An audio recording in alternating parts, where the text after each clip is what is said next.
Today's episode is with Richard Stiennon. Database of all 10,600 some products, Mhm. you can actually find them. But I think that the way you should do it is the same way you buy a car. When you're going multi-cloud, you can't rely on the individual. Is also buy a product that actually makes you more secure. Then, how can organizations avoid these mistakes and get better at the selection process? Or lay the suspicion aside that vendors can purchase their ranking in Magic Quadrants or Waves or any of these reports. They can't. So when insurance companies started selling cyber insurance, I, like many, thought of it as a scam. It was like, Hi everyone, this is Purushottam, and thanks for tuning in to Scale to Zero podcast. Today's episode is with Richard Stiennon. He's the author of Security Yearbook 2024, a history and directory of the IT security industry. And he's the chief research analyst at IT Harvest, an independent analyst firm that has a platform for researching around 4,000 vendors and 11,000 products. Um, Richard, thank you so much for taking the time and joining us today for sharing your insights. I'm happy to be here, Puru. Thank you. Absolutely. So before we start, I generally ask this question to all of our guests, and I get unique answers. So I'm curious, what does a day in your life look like? Well, on some days, it's pretty laid back. I get to just, use my platform to do research and then, post to Substack, as all my research is posted for free on Substack, and then deal with the blowback from posting, right? When people are commenting and objecting or whatever. But typically, I start the morning fairly early and catch up in preload new vendors that we've discovered in it, just a Google sheet that I share with my researchers, and I have to categorize them. So there might be Mhm. 20 or 30 on a backlog. I'll pull those in and start categorizing them as long as I can before the first calls, and then it's calls with customers, helping them, understand the market, or walk them through using the platform to analyze the market. And of course, I'm selling because it's essentially a startup, so I've got calls where I'm Mhm. doing demos as well.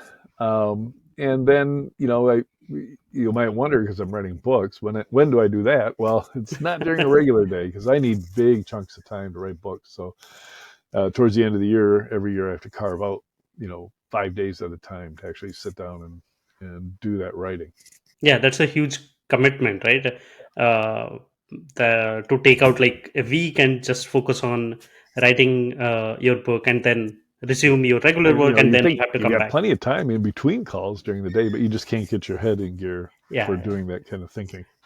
yeah. You can't get into that flow state, right? So that you can continue to write with Right. interruptions.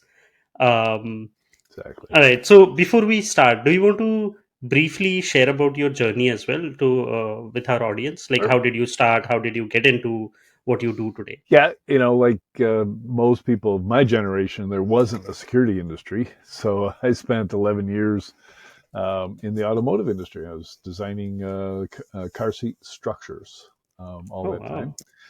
wow. But I got into the internet in 1992, started my own ISP. A couple years later, I went to work for another ISP that was focused on security. They're actually the first MSSP. And Oh that's when wow. I first got exposed to the whole world of network security in particular.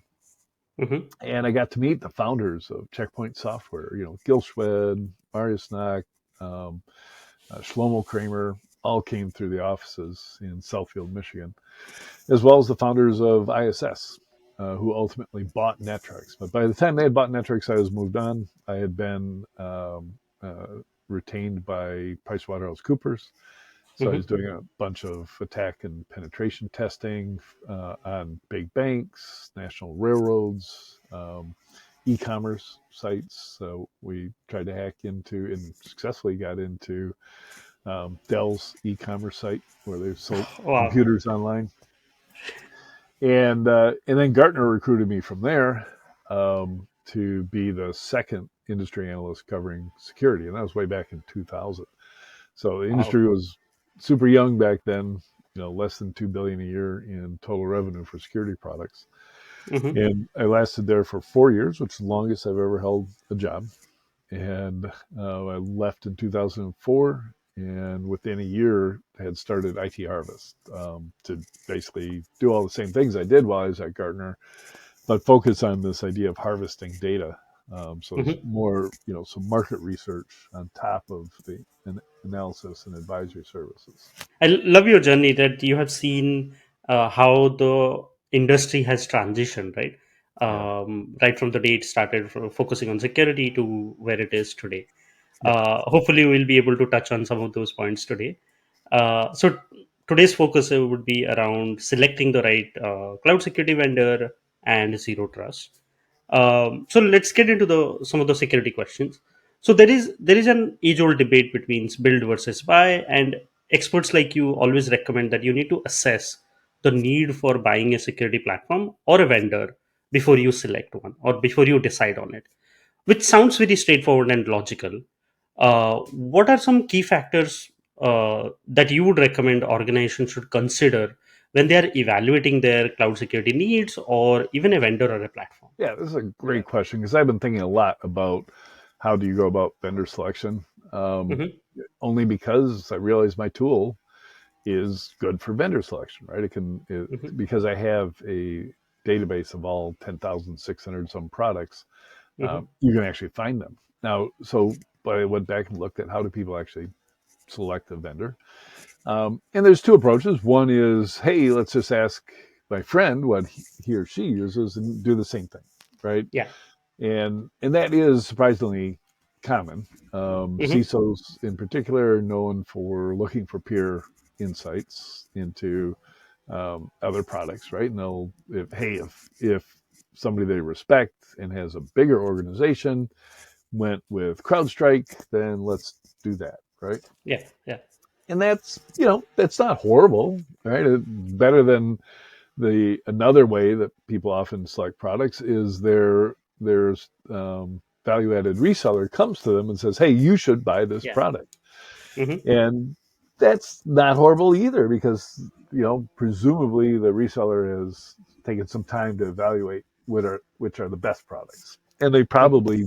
they selected their product based on what's selling the best. So Correct. ultimately, yeah, you're getting the popular product, which is probably one of the better products, but not Hmm. necessarily.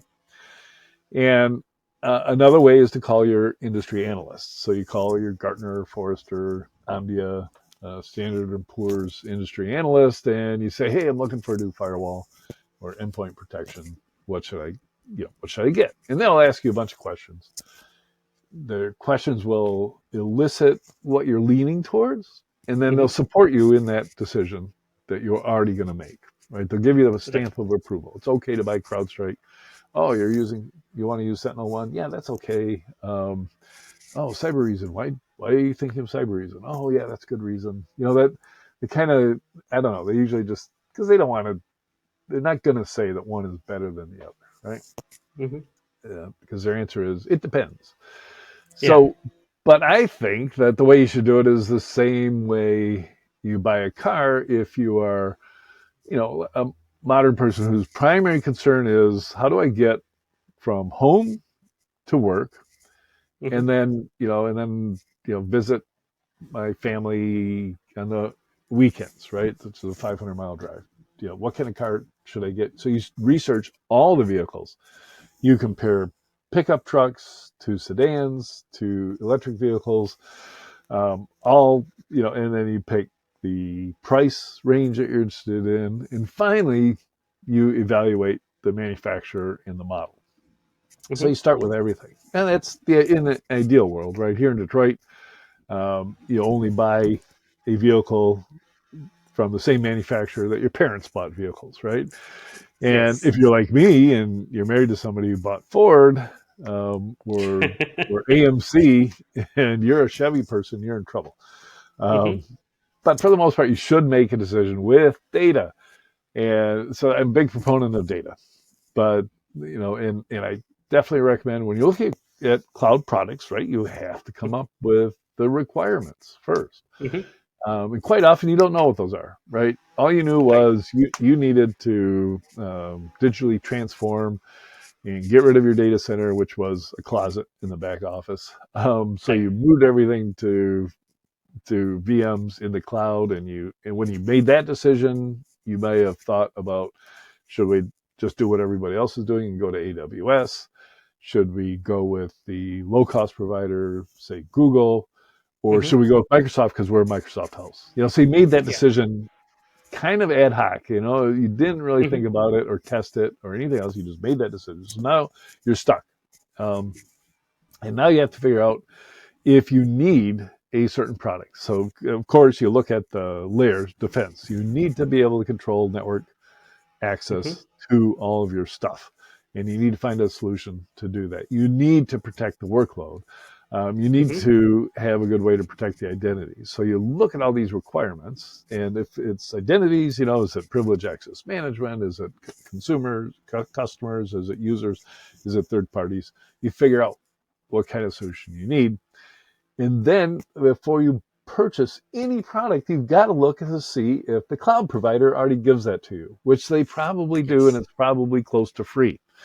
Mm-hmm. Um, so look at that first, because when you go to a product vendor, they're going to basically they looked at the offerings from the cloud providers, and they put a nice front end on it, right? And they're going to Mm-hmm. charge you a lot of money for that nice front end that does a better job of management. They certainly do a better job of selling because AWS is not going to send an enterprise salesperson to your door and say you Right. need this, right?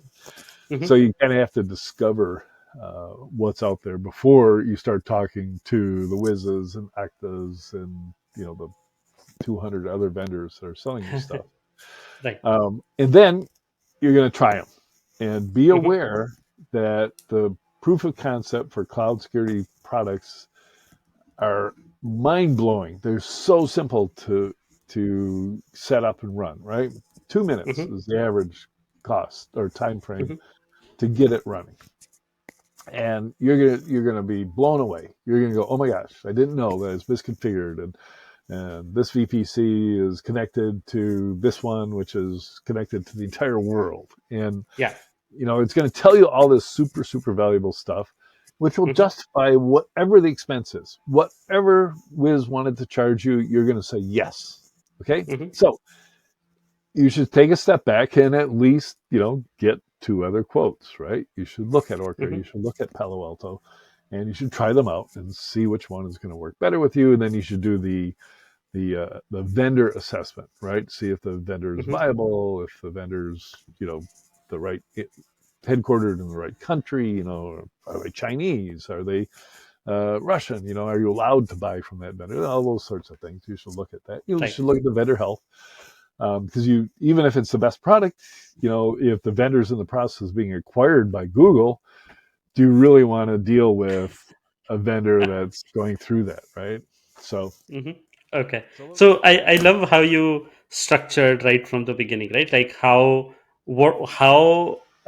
today's cloud practitioners are buying, like how are they making that decision either through referral, peer using peer insights, to reseller or industry analysts, and then you went into what should be the mindset of the company when they are thinking of acquiring a when or like a platform, yeah. looking at what are your goals, what do you want to achieve, where are you today, where you want to get. And I really loved where you said, right, you should not just let's say a Gartner analyst tells you that, hey, go with this tool. Instead of just jumping into it, you should evaluate multiple tools so that you can see pros and cons and which fits better, more from a, of course, your goals perspective, also from an integrations, what existing systems you have in place, how does it integrate, and things like that. um, a follow-up question I have on this is, does any of this change if it is a multi-cloud setup instead of a single cloud setup? And yeah, can you think of any additional things I should worry about if I am doing multi-cloud deployments? Well, first of all, for the most part, is when you're going multi-cloud, you can't rely on the individual cloud service provider to service the other Native clouds. tools. Yeah. Right, right. Yeah. That'll change if Google buys Wiz, for instance, um, Hmm. or maybe it won't. Maybe Google will say, "I can't use it for the other ones anymore." Who knows? Um, True. but but yeah, the equation changes a little because then you're not going to have native capability that you can pull together. You mentioned make Hmm. versus buy. I actually don't encounter people very much who make their own security solutions, though those small companies with technically savvy people will use open source, and Open source. Yeah. Yeah. that's a great solution too. Um, so then the multi-cloud starts to make sense. I would, before you get into it, I would question the value of multi-cloud. Um, Hmm. it's, I really not a believer in it. Um, the until later when you take advantage of the additional resilience that it gives you, right? Because there are going to be Hmm. cloud outages, but Hmm. um, maybe the only multi-cloud you should have is one relationship with one of the cloud providers and your own data center, right? So you're doing bare metal uh, cloud stuff in your data center. And then you're going to look at for tools that can handle both, and most of them do nowadays. One of the things that you highlighted, like how organizations should look at why they are buying it. One of the drivers is often a compliance need, or you have to check a box that, hey, I have a security monitoring tool.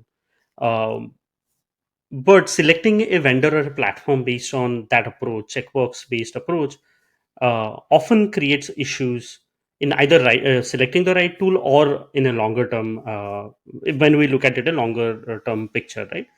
So what common mistakes have you seen organizations do when they are evaluating cloud security platforms? Yeah, first of all, I would not do any checkbox buying whatsoever, right? So Okay. make sure that if the motivation is to have that checkbox, yeah, we got logs, etc. Hmm. It is also buy a product that actually makes you more secure. It makes you more Hmm. secure, saves you money. Um, uh, Maybe there's going to be you talked about compliance. That's a regulatory compliance, but quite often it's a customer requirement that you do X, Y, and Z. Right? Document all your Hmm. processes, be ISO certified. You really have to take it seriously, right? Even though it's a lot of work, it's expensive. You also have to be secure because you don't want to go through all that work and have all these processes and documentations and incident response procedures in place and then not be in a position to use them when you need them. So I guess Right.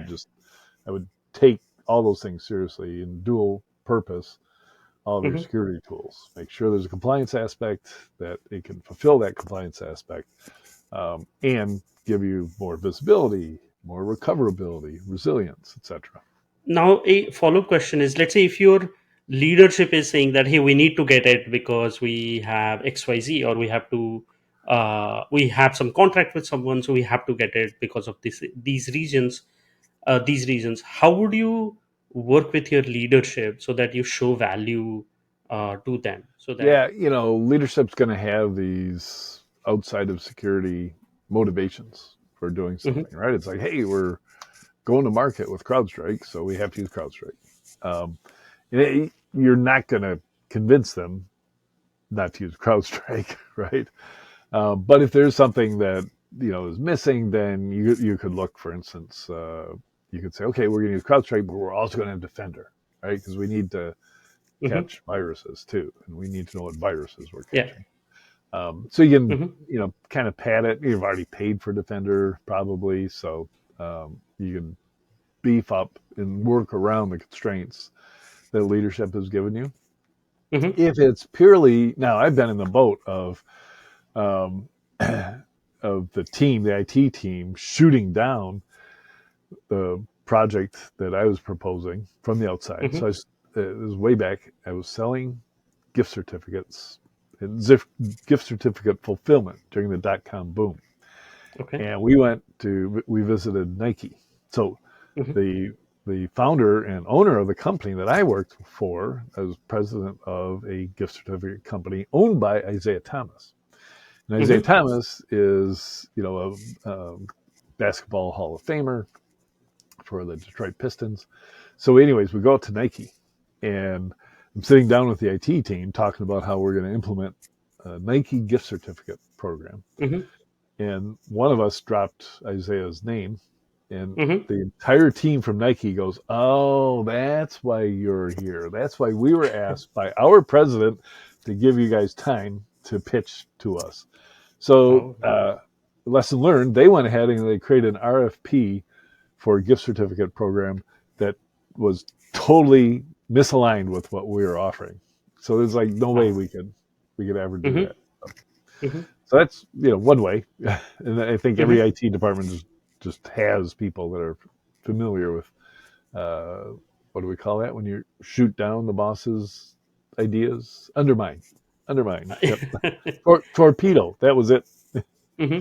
Get good at So, torpedoing. uh, then how can organizations avoid these mistakes and get better at selection process? Yeah, use real requirements, not artificially induced requirements. A mature organization will already have, either NIST framework or have chosen a framework to work by, so they'll already know what gaps they've got. Right? They don't have coverage for a Mm-hmm. particular of one of 23 areas under NIST, and they'll be working towards solving that, and they'll have a plan in Mm-hmm. place.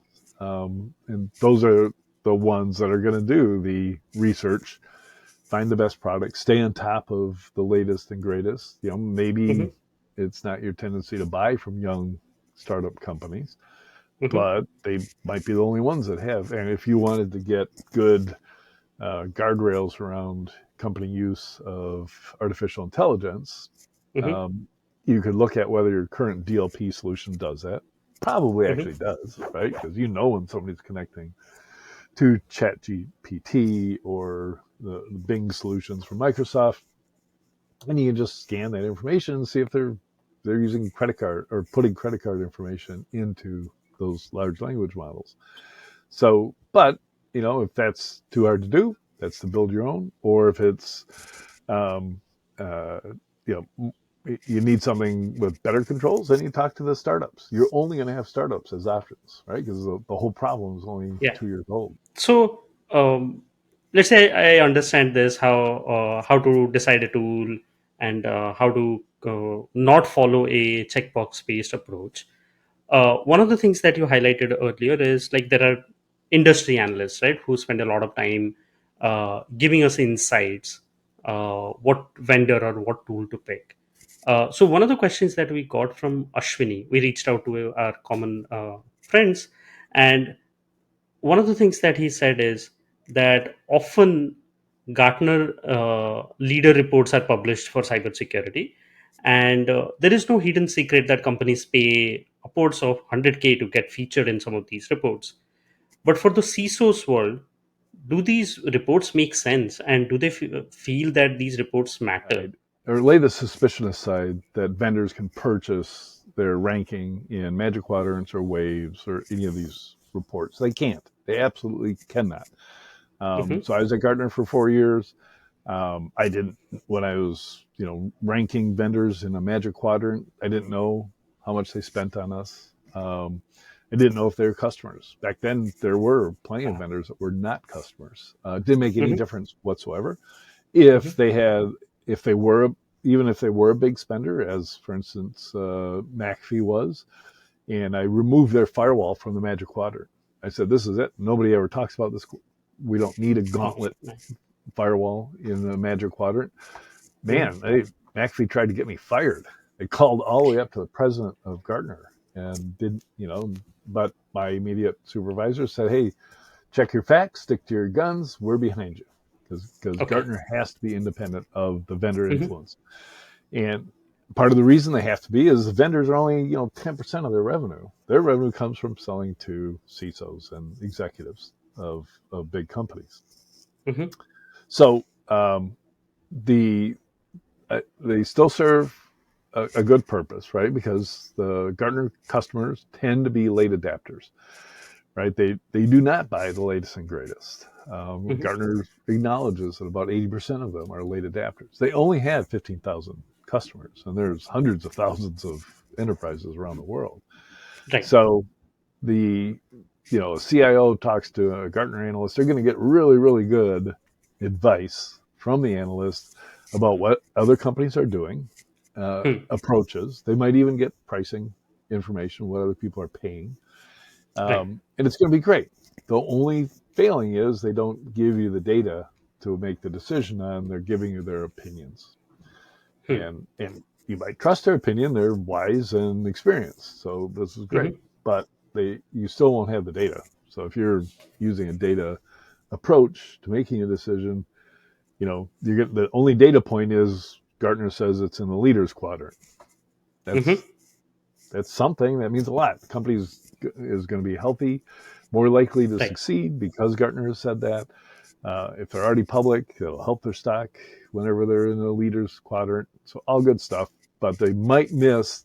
I like to use the example of UTM vendors. So hardware Hmm. appliances that do everything for you. So for your remote office, that's all you need is one box. Hmm. And if you went to Gartner, they'd show you the Magic Quadrant for UTM, and it would have Fortinet and Palo Alto and all the rest of them on there. But what if you were in Perth, Australia? It would not Hmm. have Red Piranha, which is based in Perth, and Red Piranha has a perfectly fine UTM device that you could buy, and you Yeah. probably would want to know that, so you go buy it from them and get the excellent customer support from somebody just down the street. No, that makes a lot of sense, and thank you for clarifying that. So another question on the similar thread that we got from Rene Gutman is like vendors often, like sometimes, not often, like sometimes partner with insurance companies to offer various either discounts or guarantees to refund. Mhm. What are your thoughts on such relationships? Do they have real value? Yeah. I used to hate insurance companies with a passion, right? As Okay. most of us do, right? You pay all this money for insurance. It rains, the roof leaks, and destroys all your paint and Hmm. your furniture. And the insurance company says, "Yeah, we'll pay to fix the roof." And I mean, Hmm. that's not the cost here. The cost is the damage from the rain, Yes. or many many instances, right, of problems with insurance companies. And when insurance Hmm. companies started selling cyber insurance, I, like many, thought of it as a scam. It was Hmm. like they were in the fine print. They were writing clause after clause that said, "You don't get to Yeah. collect anything." My favorite one was act of war clauses. Hmm. And of course, you've seen the act of God clause for Hmm. weather-related events. And all of a sudden, outages in Ukraine that were obviously acts of war. Hmm. They started denying, so the NotPetya attack.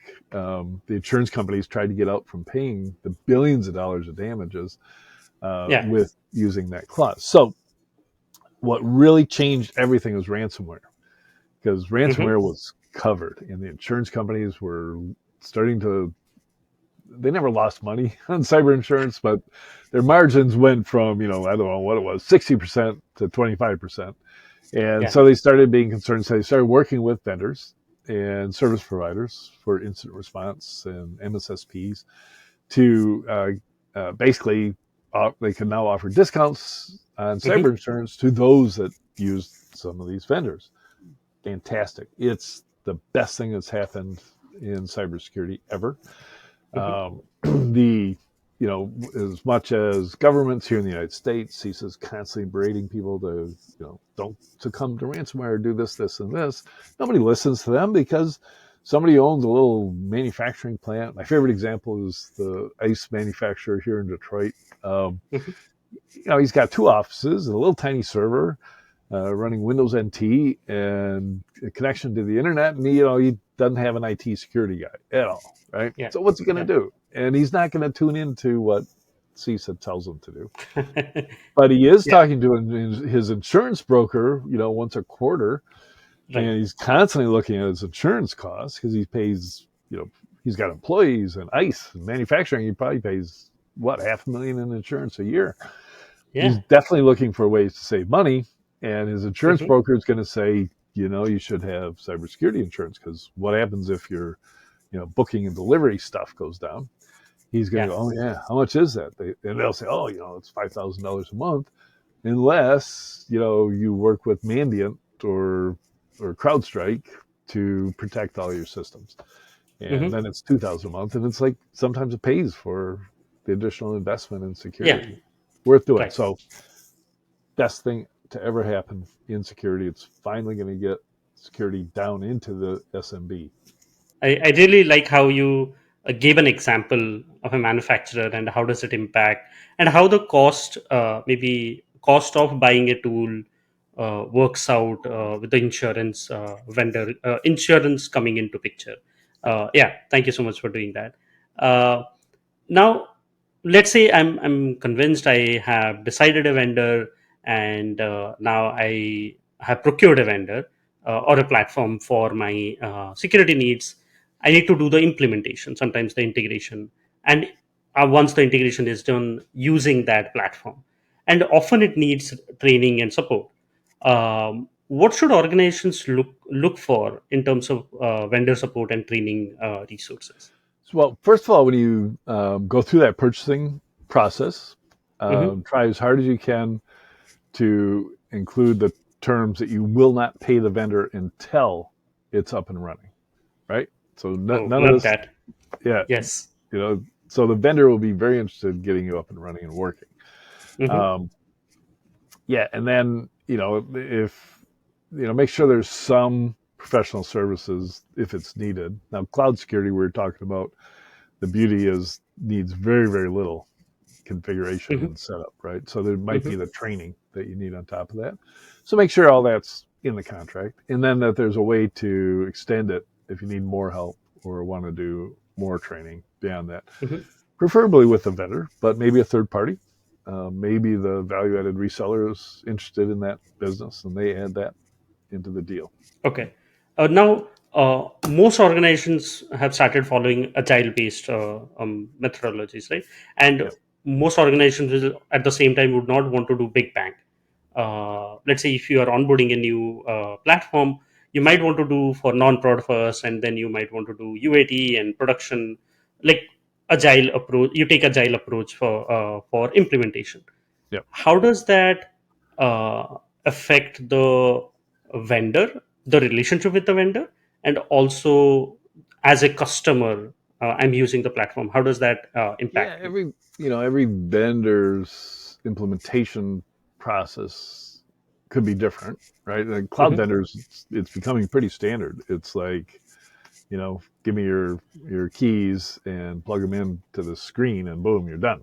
Then Hmm. but the customization should be done as well. So yeah, I wouldn't call it agile, but use phases of Hmm. implementation, right? Yeah, right. And for sure, if it's an endpoint solution, then roll it out in phases. So and typically you put it on the IT people's desktops first, and roll it out from there, and then learn as you go what kind of training you have to do, to let people know that now we've got this on your desktop, and don't be afraid of that falcon flying around. Makes sense. Like phased rollout makes sense even for EDRs based tools, and also for even cloud security, Yeah, yeah, so that you don't do a yeah, big bang. yeah. And then I think very, very important to stress today, because we're doing this interview the day that CrowdStrike seems to have shut down most of the world. With Hmm. a simple update, you man do not have, and now with a SaaS solution, they can change the SaaS solution without telling you. They do all day, every day.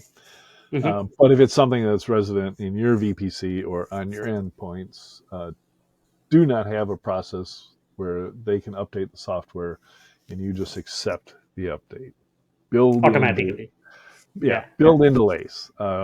If you were somebody who had a 24-hour delay in how soon you updated CrowdStrike, you wouldn't have a problem today. Hmm. You'd see the problem that already other people did your testing for you. It and then there are organizations that do testing because look at where the internet's still up. We're doing an interview over the internet, and Riverside FM is still up and running. So Hmm. they are either not on Windows um, or don't use CrowdStrike, or they have good testing processes, and they discovered that when they ran their tests and they didn't implement it. So you want to be in that position not to. I mean, literally, if this is an application of zero trust. Do not trust the vendor to have perfect updates and just Hmm. wait as long as you possibly can. Yeah. So I'm glad that you stressed on that point, right? That uh, auto update. You should not just do auto updates with all of your vendors, but particularly if you have like agents running on your machines or things Right, like that. It right, could break your right. machine or servers or things like that. So it Yep, could be a big challenge. Speaking of zero trust, it is quickly becoming like a new normal in cybersecurity, right? When it comes to zero trust, there are many areas. Of course, not in all the areas, like it could be identity or devices or network or application or workloads, yep. and there are many principles to implement as well. Now, where should organizations start when they think about zero trust? Yeah, first you should figure out if this is something you want to adopt and make noise about, right? Because Hmm.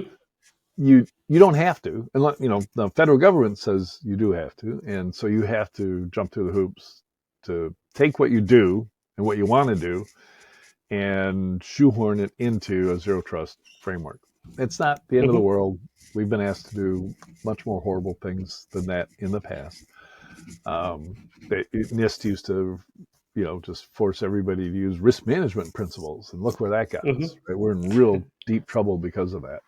So I'm much happier that we're using zero trust because it's a little closer to the way an engineer like me thinks, which is in terms of a layered defense model. I think of, Hmm. how am I going to stop attackers? And what are they going to attack? Well, they're going to attack my endpoint. And so I'm going to beef up security on my endpoint.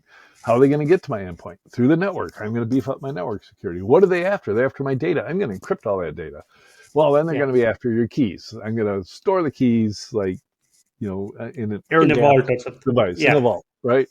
That's how I build security architectures. Zero trust is a little more ephemeral, a little more wishy-washy than that. Hmm. Um, it's part of the hard part for me. Adapt, Speaking the zero trust language is that it's just semantically, Hmm. it's not zero trust, right? It's graduated trust, it's dynamic trust, but it's greater than zero trust. Yeah, it cannot be So zero. Yeah. yeah, there are some zero trust models, and one of them is Hmm. I don't trust a vendor to send me a good Hmm. update. I'm not going to trust it, so I'm going to test it. I'm going to reverse engineer it. I'm going to see what it does before I install it. That would be zero trust. Or I'm not going to trust Dropbox or Google or Microsoft to encrypt my data for me. Because they might look at it. I'm going to encrypt the Yeah. data Yeah. locally and keep the keys locally and Hmm. store it on their systems. So that's completely zero trust. The part that's not zero trust is the access control stuff that all the vendors are talking about. Right. So yeah, you shouldn't let somebody into your network if you don't trust them. Great, right? If they're unknown, don't trust them. And then if they have access credentials, give them a little bit more trust. Okay, they can see the calendar system. Hmm. If they are the system administrator for a server, trust them more, right? And but if they log in from China, don't trust them anymore. So it's this graduated thing, and it doesn't quite fit a universal model. So, but you, Right. Right. but, it, Agreed. but it's easier to live with than Today is a perfect day because there is CrowdStrike. Things are happening with CrowdStrike, and it's affecting many organizations. I think you had some observations. You had some observations on CrowdStrike, but I think we'll have to wait to see what was the RCA and things like that to do deeper analysis. But you have some observations around what happened with SolarWind, right, and how yes. it got remediated. And I want to double click on that. So can you share with our audience what exactly happened with SolarWinds? Yeah. So in short, SolarWinds was an example, not the first example, of a sophisticated attacker Mm-hmm, going after uh, a vendor's customers mm-hmm, by infiltrating the vendor, getting on the laptop of the engineer creating code, and changing the code on that laptop so that when the engineer uploaded it into the repository and followed the whole CI/CD requirements, uh, backdoors were installed in the production software, and then digitally signed, hashed, etc., sent out to 18,000 customers. So super sophisticated. When did that happen before? It was a company called MeDoc in Ukraine that created has a accounting software package. It's like QuickBooks for mm-hmm, Ukrainians, and they got into that update servers and they modified the software so that when it sent out updates, it introduced a worm into the world, which was not Petya, and mm-hmm. just was the most devastating attack in history. Billions and billions of dollars of losses. Uh, So, what do we do? Well, mm-hmm. the answer, according to U.S. government, CISA, everybody else, is we have to do a better job of software development. Right? It was SolarWinds' fault, Mm-hmm, because they didn't do a good job of software development and or security in general. That's just kind of hard to point the blame at them. Yes, mm-hmm, the spy agency of Russia was able to induce somebody to click on a link and fall for a phishing attack and get exploited by very sophisticated unpatched vulnerabilities, and mm-hmm. and then get into it and execute the whole thing. Right? It's like the only ones I know who have ever seen who could stop that was Lockheed Martin. They would have stopped it, but not SolarWinds. And I don't expect a software developer to be that good. Mm-hmm. But the answer, according to everybody, is all software developers should be as good as Lockheed Martin and not allow these types of attacks to happen. It's just silly. It's not going to happen, right? There are millions of software developers. Uh, Mm-hmm. IT Harvest is one of them. We have a software product. Yeah. So, and we're not going to invest that.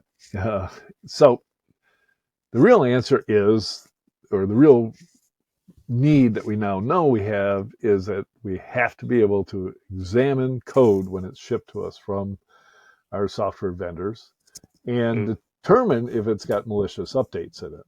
And I frankly am not quite sure how that would be done. You could reverse engineer it. You're already checking the hashes to see if it's digitally signed. That doesn't help. Um, you can inspect the code. You can do a diff on it.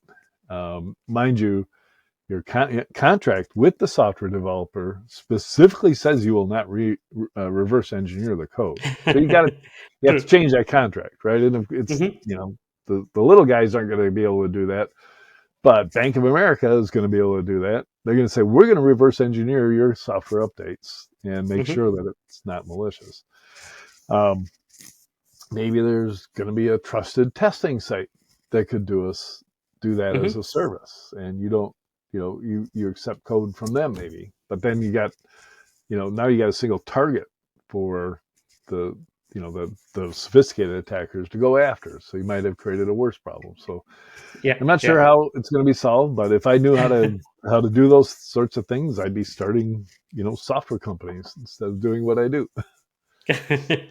So, speaking of some of these attacks, um, one of the questions that we got from Senthil Ski is, what do you believe are most critical emerging threats in cybersecurity that organizations should prepare for in next 5 years, and how can they mitigate, or how can they even think about them from The today? the emerging threat is more automation on the part of the attackers. So Mm-hmm, today, every organization pretty much is worried about, maybe tracks the mean time to discovery. And that's a metric to mm-hmm, see, when they're being attacked. Mean time to breach, is another one. mm-hmm, So today, the mean time to discovery of a breach is 272 days, something ridiculous like that. So yeah, get that down, shorten that, get it down to a week.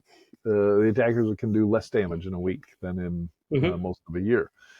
Um, but when you think about automation, the attackers are not going to take a couple of weeks to break into your systems. They're going to take minutes to break into your systems because they're going to use an Yeah. AI that's been Yeah. tasked with picking from a library of exploits. Hmm. They'll hammer on the front door until somebody clicks on a link, and then boom, Yeah. 2 minutes later, they've got everything from your critical resource that they were after. So you have to start thinking about that now so that you can start being prepared to turn on automation. A lot of us have been investing in SOAR solutions, to Hmm. automate the simple things. You got to push the boundaries a little bit because you're going to be Hmm. offered tools very soon that use AI to determine if an action has to be taken. Right. Then the very Okay. first steps, it's going to start shunning with TCP/IP resets. You're going to have to become comfortable with that.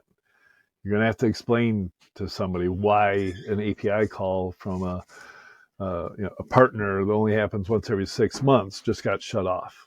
And you're going to have to debug issues like that.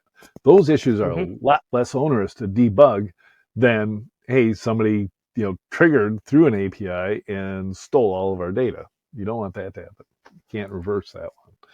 Yeah. Yeah, so be ready for automation because the attackers are going to start using it. So that means you have to stay ahead of your attackers, even though they have sophisticated tools and with AI and everything like that. So that brings me to the next question, which is like, one of the key statistics which was presented at Gartner Security Conference this year, keynote, that around 73% of CISOs and security leaders feel burnout. Um, so with more and more attacks happening, with more areas to focus on, there would be more burnout, right? In a way. So, what's your take on this? How do you handle stress and burnout? Any tips for security leaders? I'm the wrong person to ask. I don't typically get um, stressed. Um, Okay, what's your so secret? Maybe that will help. yeah, maybe my secret. I don't know. I think it's because my secret is I think so broadly about life. I can go, you know what, this particular thing that's happening, you know, whatever the Hmm. IRS wants their money, you just rise above it. Um, So, yeah, step out of the current situation. Think from right. a bigger picture in a way. Yeah. Think really big picture. Think about your life. Think about your options, right? Have a backup plan. Like, hey, I don't have to do this job if that's the case, right? You want to be in a position to say that. I could retire to the lake house, that kind of thing. Just kind of keep that in mind on those really bad days. And it's amazing how, um, have you ever noticed how just it feels like people who are wealthy, especially in the startup world, when they're doing their second startup, they've made all their tens of millions from their first startup. They just have this freedom of action that Hmm. you don't have typically. And yeah, that doesn't happen very often for CISOs that they're wealthy, but um, having that ability to stand above it, I guess, and know that it's not the end of the world for you personally, really, Hmm. really helps, right? So, and that gives you the freedom to go, you know what, let's just make the right decision here. Let's all calm down. We need more resources. You're, as a leader, it's your job to get those resources so your team's not stressed out or burned out. So you take care of yourself. I'd be a hypocrite if I talked about getting exercise and all the rest because I know it's good for you. So take care of yourself so that you can take care of your team. So, which means you do a lot of planning and prep beforehand, right? Particularly when you are being attacked and you are not prepared, you would Sure. feel you cannot look at the bigger picture at that time, right? Because you are not prepared. You have to deal with it right then and there. So that definitely would add to the stress. So more planning and preparation. Yeah, you should not be making new decisions during an emergency, right? It's like, Exactly. should we call the FBI? That should not come up. right? There should be a flow chart that says, and now you call the FBI, and then you just do it, and you know the person's number, right? Hmm. Or hey, 72 hours to tell the SEC. Who do we tell at the SEC? Don't scramble Right. at the last minute. Run To find out. this desktop exercise for incident response is the most important thing you could do. Get Yes. everybody there, and the ones that are actual red team kind of things. Oh, now they're going to send a new packet at you. That's maybe not as valuable, but the incident response plan and working through it and rehearsing it is going to The save tabletop exercises. so much. The tabletop. Yep. Yeah, another question that we got from Jeffrey Wheatman is around intrusion detection systems. So he wants to know, do you think IDS is dead? It looks like there is a story behind it, if you want to share. Yeah, so Jeffrey remembers we weren't at Gartner together, but he later joined Gartner. So very aware of what was going on back then. But when I joined Gartner, Hmm. I was the firewall guy, and I'm looking at Hmm. this IDS stuff that was becoming popular, and it was frankly in network security. There were two things you could do: firewalls, stop stuff from getting in, Right. and IDS, which is look at stuff that does get in. Hmm. And a community of people would write signatures of Hmm. bad stuff and deploy them, and people would put them in their IDS system. Hmm. And it would every time it saw the packets that matched that signature, you would get an alert. Hmm. So, so all of a sudden, the network guys got to live the life of the desktop guys who got virus alerts every day. Now the network guys are getting network alerts every single day. Right. I Right. spent 2 years, my first 2 years at Gartner, I talked to all the vendors. They told me how great they were generating millions of alerts. And then I talked to the teams that were doing IDS. In 2 years, I never met one that had a 24/7 coverage for IDS. In Okay. other words, they were capturing all these alerts, but they weren't doing anything with them. Ah. So, so I finally decided to issue my proclamation that IDS was worthless and you shouldn't spend a Hmm. penny on it anymore. That turned into the Pentagon. Well, first of all, it turned into a lot of flack from the industry. Um, but the CIO of the Pentagon came up to me after I got off the stage making this grand Hmm. pronouncement, and he said, "You've been telling us this for months. Um, I want you to come to the Pentagon to explain to my teams." They had 20 Hmm. separate networks inside the Pentagon, one for every branch and division of the military. Hmm. So I finally get to go to the Pentagon, and as I'm being escorted down the hall by a colonel, he says, "Oh, we've invited some other industry experts to this meeting." So I get to the meeting, and it's all of the Pentagon people are around the wall, and all of the Hmm. founders of the IDS companies are sitting at the table, and I Okay. have to debate them. And Oh, so I wow. debated,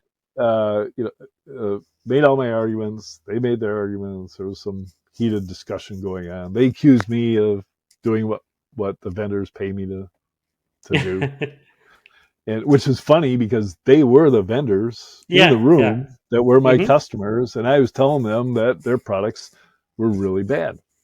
Hmm. And so at the end of the day, the CIO said, it's a draw, but they changed their RFPs from IDS to IPS. And here's my argument: Ah. if you have a signature for uh, SQL Slammer, not Petya, so you can actually see it coming in on the network, why Hmm. would you create an alert when Yeah. you get to stop those packets and shut off the connection that it came from? Create a firewall rule to do it, shun it, whatever. That's Yeah. IPS, right? And there were Hmm. 3,000, really well-known attacks that could be stopped with IPS. You should Yeah. just turn that on right now, right? Because it's just all good, no bad. Instead, people just wanted to continue to collect all this data because, and a lot of engineers are data hoarders, Hmm. and they just want lots and lots of data. But because of that, now mind you, there aren't any IDS companies, right? Hmm. So yes, IDS is dead as a market. It doesn't exist. Yet there's a lot of freeware.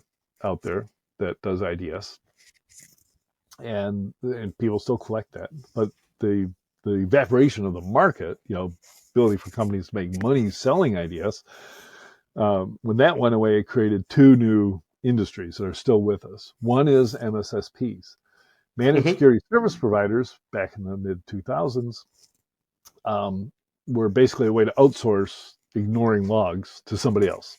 Yeah. So you can still tell your auditor, "Yep, we got all logs. Call up the MSSP; they'll give you as many logs as you want." Hmm. But nobody looked at them, right? Bruce Yeah. Yeah. Schneider had a MSSP called Counterpane back in the day, one of the most highly funded at the time, $90 million invested by Bessemer. And he'd brief me every quarter. And every quarter, he'd have a bigger chart showing a bigger number of alerts that they captured and how they'd start with, 2 billion alerts and they'd get them Wow. down to 20,000 alerts a day. Hmm. And like nobody can handle 20,000 alerts a day. A Yeah. single Yeah. alert can take one person a full day just to respond. Hmm.